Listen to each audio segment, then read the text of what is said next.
Described as a worst-case scenario among San Francisco Unified Schools.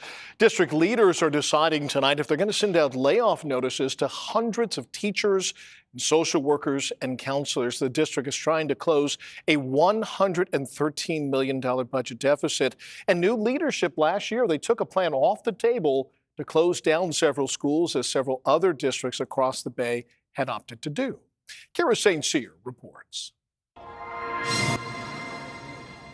4 months ago, Alan Tello protested potential school closures in San Francisco. Now his teachers' jobs are instead on the line. I think that it brings up a lot of the same feelings that I felt when we first came here, or when we came here a couple months ago. SFUSD is expected to approve more than 800 job cuts for teachers, aides, and administrative workers.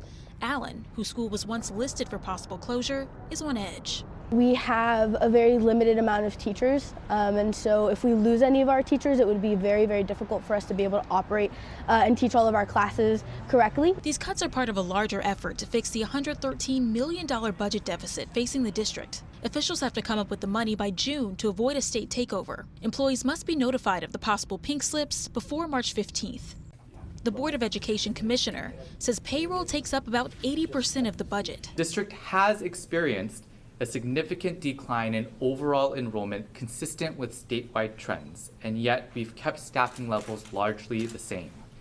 It simply is not sustainable.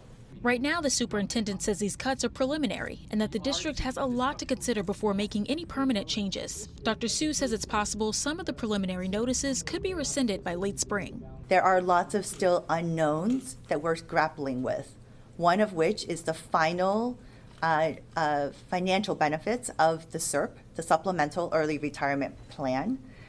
Also, the number of people who choose to voluntarily separate with the district. Frank Lara, the executive vice president of the United Educators of San Francisco, says the budget problem is a management issue being passed onto staff employees. We want to make it clear who's at fault here. They have to balance the budget, but none of this is the fault of educators. None of this is the fault of families. This is the fault again. He, along with several educators and staff members, came to a school board meeting Tuesday to voice their opinions. Personally, I'm feeling extremely distressed. I'm concerned for my community. I'm concerned for the students that I work with. The board will have the final say on May 15th.